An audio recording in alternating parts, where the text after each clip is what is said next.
బండి భగీరథ్ కేసులో ట్విస్ట్‌ల మీద ట్విస్ట్‌లు బయటకొస్తున్నాయని చెప్పొచ్చు. ఫస్ట్ మనం చూసుకుంటే గనక బాధిత కుటుంబం ఏదైతే ఉందో వాళ్ళు కోర్టు మెట్లెక్కేంత వరకు కూడా ఫైట్ చేశారు. సెకండ్ చూసుకుంటే గనక ఇక సోషల్ మీడియా స్టార్స్ ఎవరైతే వీళ్ళ ప్రైవసీకి గోప్యత కల్పించారో వీళ్ళకి సంబంధించి కేసులు ఫైల్ చేయడం జరిగింది. ఇక థర్డ్‌గా ఎప్పుడైతే ఈ అమ్మాయి పైన అఘాయిత్యానికి పాల్పడ్డాడు ఈ అబ్బాయి, ఈ 3 టైమ్స్ ఉన్నటువంటి కామన్ ఫ్రెండ్స్ ఎవరైతే ఉన్నారో వాళ్ళలో నుంచి ఒక 10 మందిని అయితే పేర్లతో సహా లిస్ట్ ఔట్ చేసి పోలీసులకు ఇవ్వడం జరిగింది. ఈ బాధిత కుటుంబానికి సంబంధించినటువంటి ఆ తల్లి. అయితే అందులో భాగంగానే నిన్న సోమవారం ఆ 10 మందిని కూడా పేట్ బషీరాబాద్ పోలీస్ స్టేషన్ కి పిలిచి మరి ఎంక్వైరీ చేయడం జరిగింది పోలీసులు. ఇక ఎంక్వైరీలో ఇంకొక అడిషనల్ గా ఒక కేసును అయితే ఫైల్ చేయడం జరిగింది. ఇంకో సెక్షన్ ని యాడ్ చేయడం జరిగింది. ఇప్పటివరకు 51, 52 పోక్సో అయితే నమోదైంది. అదందరికీ తెలిసిన విషయమే. కానీ వీళ్ళ వాంగ్మూలాల ఆధారంగా మరొక సెక్షన్ అయితే యాడ్ అయింది. అది వచ్చేసి మొత్తం 64(2)M గా భావిస్తా ఉన్నారు. అంటే ఈ 64(2)M ఏదైతే ఉందో బిఎన్ఎస్ సెక్షన్, దీనికి మరొక 10 ఏళ్ల అడిషనల్ ఏదైతే ఉంటుందో శిక్ష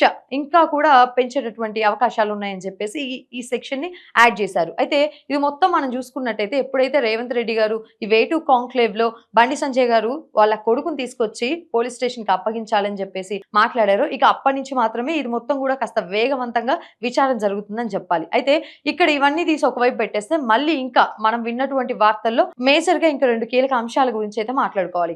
ఇక్కడ ఏంటి అని అంటే మెయిన్ గా ఒక 3 మైనర్ బాలికలు ఇంకా ఉన్నారు ఇదే ఇష్యూలో. అంటే ఆ మైనర్ బాలికలను కూడా ఇతను అలానే చేశాడు అనేటటువంటి వాదన ఒకటి ఉంది. నెక్స్ట్ బెంచ్ హియరింగ్ లో తెలిసే అవకాశం ఉంది. అండ్ ఇదే కాకుండా ఎప్పుడైతే డిసెంబర్ 31 మొయినాబాద్ ఫామ్ హౌస్ లో ఏదైతే దాడి ఆ అమ్మాయి మీద చేశాడని చెప్పేసి మనకి క్లియర్ గా తెలుస్తుందో, అక్కడ అదే ఫామ్ హౌస్ లో అదే రోజు నైట్ ఇంకొక 2 అమ్మాయిలు ఉన్నారని కూడా వార్తలు వచ్చాయి. అంటే ఇక ఇప్పటి వరకు తీసినటువంటి ఈ లిస్ట్ లో మొత్తం 10 మంది అబ్బాయిలు మాత్రమే ఉన్నారని చెప్పేసి తెలుస్తోంది. ఆ అమ్మాయిలు కూడా మరి మైనర్లా మేజర్లా వాళ్ళు ఉన్నారా, వాళ్ళ వాంగ్మూలాలు ఏ విధంగా ఉండబోతా ఉన్నాయి అనేది కూడా ఇక్కడ ఒక ఫ్యాక్ట్ బయటికి రావాల్సింది. అయితే ఇవన్నీ ఒక ఎత్తు అయితే, ఇంకొకటి మనం మాట్లాడుకుంటే గనక ఫ్రెండ్స్ ఏదైతే బండి భగీరథ్ ఫ్రెండ్స్ ఉన్నారో వాళ్ళే తనను కొంతవరకు అంటే ఈ అంశాలకి ఈ అమ్మాయిని ఇబ్బంది పెట్టడానికి గానీ ఇట్లా హెల్ప్ చేశారనేటటువంటి వార్తలు వస్తా ఉన్నాయి. ఇది ఎంతవరకు నిజమో తెలియదు కానీ బట్ వాళ్ళ ఫ్రెండ్స్ అయితే దీనిలో ఒక పార్ట్ అని చెప్పేసి మాత్రం చెప్తా ఉన్నారు. సో ఇవన్నీ అంశాలను చూసుకుంటే మన నెక్స్ట్ బెంచ్ హియరింగ్ లో ఏం జరగబోతా ఉంది, ఇప్పుడు యాడ్ చేసినటువంటి బిఎన్ఎస్ సెక్షన్ 64 ని